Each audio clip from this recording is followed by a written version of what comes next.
So I'm here with Ilaria Felluga, and we're talking about, of course, her wonderful wines from both Marco Felluga and Russiz Superiore, and all the 6 wines.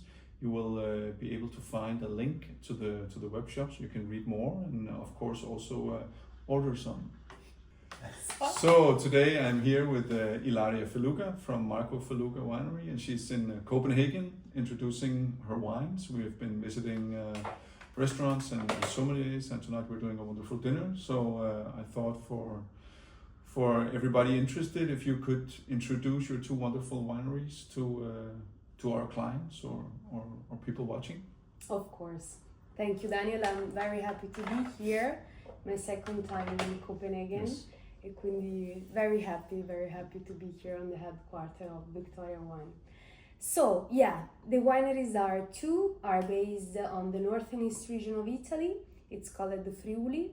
We border in the north with Austria and Slovenia on the east, and the Adriatic Sea on the south. Very well known for producing white wines. In fact, here we have actually only white wines. And you do make reds, but yes, we don't have them at the moment yet. At the moment, yes, but there's a very tiny part of reds, very focused on whites. And so the 2 wineries are on the same geographical area that it's called the Collio appellation, one of the oldest appellation of Italy. Actually, Consortium Collio was the 3rd consortium formed after Chianti and Barolo in 1964, and one of the first DOC recognized by the Ministry of Agriculture in 1968, so 4 years later.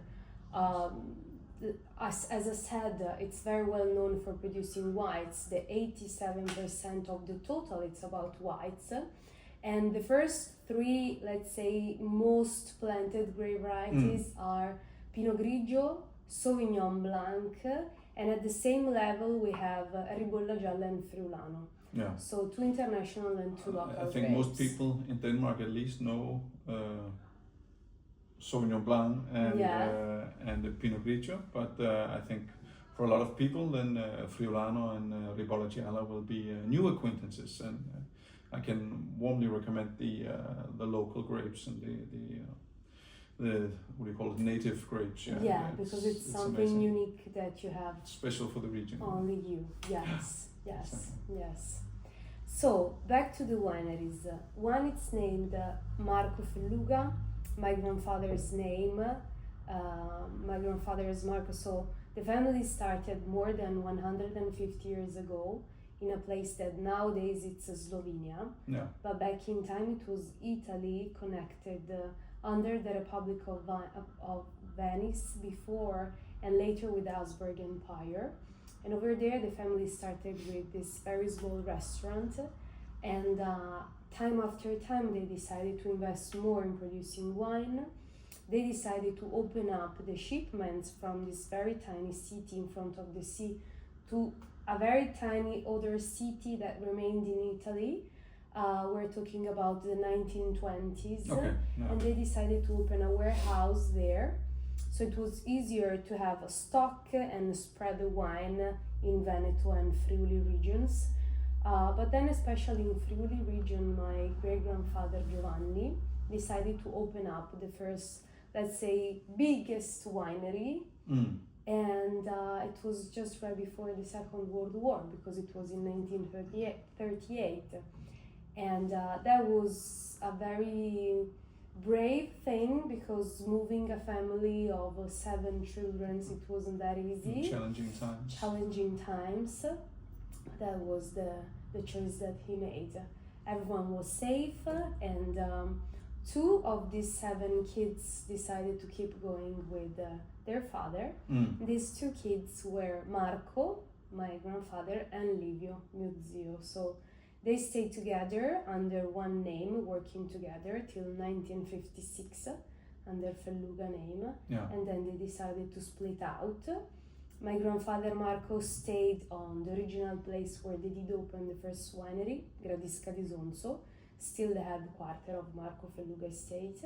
And then instead Livio moved to Colli Orientali del Friuli, so we are in two different denominations. We are under Gorizia city and they are under Udine. And then there's another winery.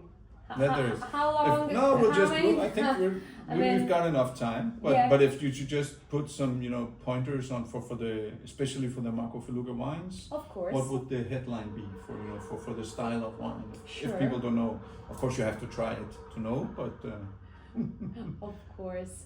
So the style of the wines of Marco Felluga, it's more vertical and fresh, and they are all wines that are fermented and aged in stainless.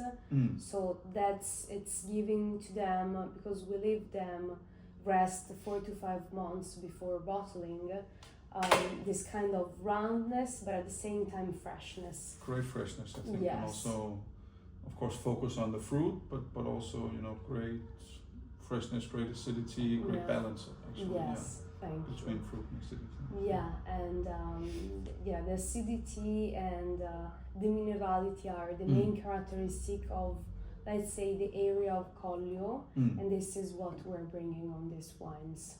More freshness on Marco Felluga than Russiz Superiore, because over there instead we age the wine a little bit more, and there's an oak part, so the style is completely different. So here we have 3 different wines. The first one is the only one that we produce with a screw cup. It's called just Molamatta. Molamatta, it's the name of the area where we do have the vineyards that are actually composing this wine. There are 3. Pinot Bianco mostly, 50%, Ribolla Gialla, 25, and 25 of Friulano.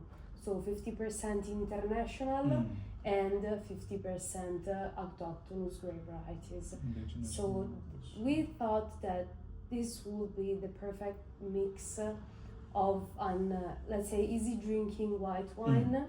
That's why even we use the screw cup, because we would like to have something fast, fresh, and the Pinot Bianco is giving the roundness, the Ribolla Gialla the acidity, so the freshness, and Friulano instead is giving the aromatic part, so a little bit completing more of fruitiness, and it's a very nice wine. It's definitely a summer wine for me. Yes. I think, as soon as the sun is shining, then that's what you wanna kick back. And then you have the 2 mono-varietal wines. Yes, 100%. We have 100% Pinot Grigio Mongris.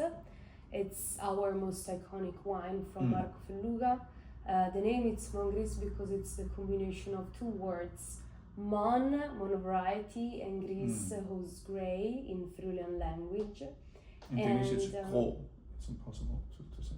Gros. Gros, yeah. No, impossible. Terrible, yeah, you should Possible try. to say and remember. It's a terrible I'm sorry, language. It's I'm sorry.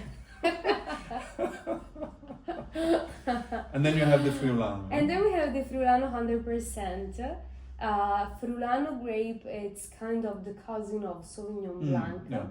So you get this kind of fruitiness coming from the Sauvignon Blanc, but at the same time this almond at the end that is very typical from Friulano. It's called Amani because it means by hands, because the first vineyard was planted by hand. Makes so sense. yeah. You get a lot of peach and almond, I think, in the aromas in this wine. It's amazing. And wild yellow flowers. Yeah. It's very unique as a grape variety, I have to be honest. Sure. And not as what do you call it, flowery, or not as fruity as Sauvignon Blanc, so it has a little bit more balance for if you're not that much into Sauvignon Blanc. I say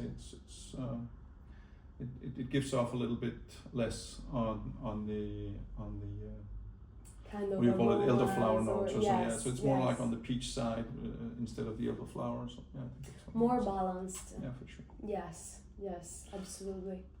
So Russiz, tell us about why do you have 2 wines? That's why I was asking you how much time do you have, because Russiz Superiore has actually 700 years of history. And we start from year 1 and we go up to year 700. Fantastic. Of course. No, briefly. I'll try to be as fast as I can, but no stress. Yeah, the history behind these things, it's amazing that you have to talk about it, because we wouldn't be here without it. So yeah, Russiz Superiore, name of the winery. First of all, the name of the place. This is an area that was discovered by the Habsburg Empire. The whole area is called Russiz. Russiz means earth. Yeah.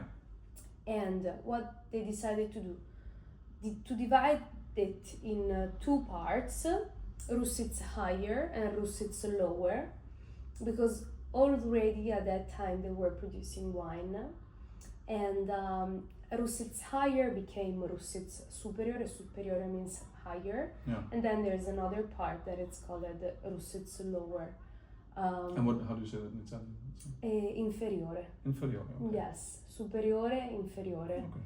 Superior and inferior. Yeah, I think inferior has such a negative. A negative. So, yes. Think, okay, who wants to make wine there?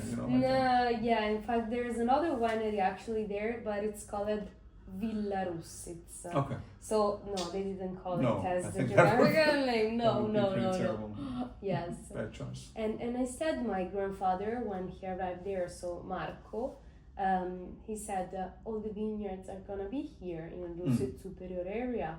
The winery is gonna be based here, because when he bought it in 1867, there wasn't any place to produce wine, and he said, so we're gonna call the name of the winery as the name of the geographical place where everything is gonna be based. And actually, in these 700 years, he discovered that many noble families owned the property.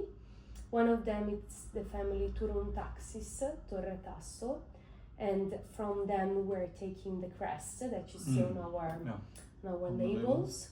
And actually, we discovered that there is a bunker in the garden of the house, that it was a castle, because when you're gonna visit us, you're gonna see that Russiz Superiore, the main building, so the main house, it's up on the hill of Russiz Superiore.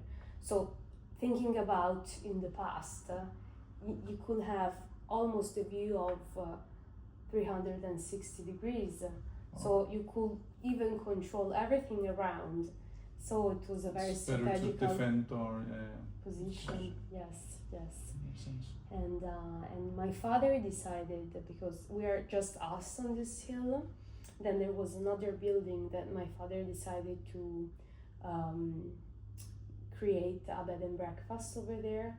So our 7 rooms in the middle of the countryside, of this relaxing, the bad thing, the worst thing that you could hear, it's nothing. I mean, just peace and quiet. Yes. And you have all the vineyards surrounding the winery. It's something, magical. Sunset and sunrise are always something to take a picture of. Yeah.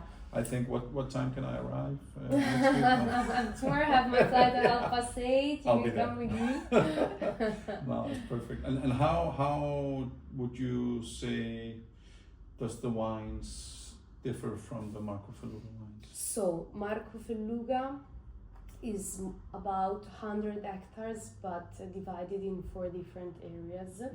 So 4 different altitudes, 4 different exposures. Sometimes even the soil might slightly change.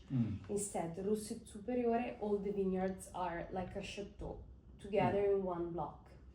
And over there we have a little bit more than 40 hectares, and the wines are almost single vineyard. But except from that, even the vinification style is different. So in Russiz Superiore wines, we do a little bit of maturation, talking about maximum 15 hours at controlled temperature. Skin contact, correct. And then after, so we press the day after, the 80-85% of the juice goes into stainless tanks, and the other part instead in French oak barrique, old, so are used. So it's almost neutral oak. After the fermentation of these two parts, we blend them together and we let rest the wine in stainless for at least 6-7 months. So over here, Russiz Superiore, you're gonna have a little bit more concentration, a little bit more texture, volume. So more depth, I think. Also, you know, the energy of the wines are different. Yeah. This is actually the sad. And the thing that always my father Roberto said, and we're still talking about it, is that these wines are wines that you can drink now, but you can even forget them in the cellar and drink them after 10, 15, 20 years with no problem. Yeah, for sure. And Collio, which is our Collio, you have to talk a little bit about this one. Yeah, also, just yeah, in particular, I will. It's really unique. It is. So the first two that we have, Pinot Bianco 100% and Sauvignon, are 100% made on the style.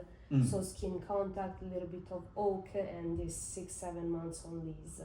And all the white wines that we produce from Russiz Superiore are made on the same style of vinification. Same style. Collio instead, it's completely different. So we start from the name. Coll means hill, Disore higher, the highest hill that we have in Russiz Superiore, where are based 4 grapes that are composing the wine: Pinot Bianco, Ribolla Gialla, Sauvignon, and Friulano. Mostly we have Pinot Bianco. We strongly believe in Pinot Bianco. Yeah. You see Me that too, even in for just the Rolamata and Pinot Bianco 100%, because it's an incredible, elegant grape variety that has this shelf life that it's incredible. It evolves amazingly. Yeah. And what we do with Collio, it's collect the grape in separate moment, except from Ribolla Gialla and Friulano, because we collect them together. Yeah. We press, of course. We start the fermentation in stainless, and then we continue in French oak. The 80% it's old, the 20% it's new. After the fermentation, we do the blend, and we let the wine rest for at least 1.5 years in barrique. It's a long aging. Yeah, it is, with continuing batonnage and yeah. Then what we do next is to let the wine rest in glass for at least 1.5-2 years. It depends on the vintage. Yeah. But yes, it's. So the current vintage is 2020, yes. and it's absolutely amazing wine. I think it's massive, and like you said, you know, I think you could easily keep it for like 15 years, and it will just evolve. So, thank you so much for making us all smarter, and cheers. Cheers. Thank you. Thanks. Grazie.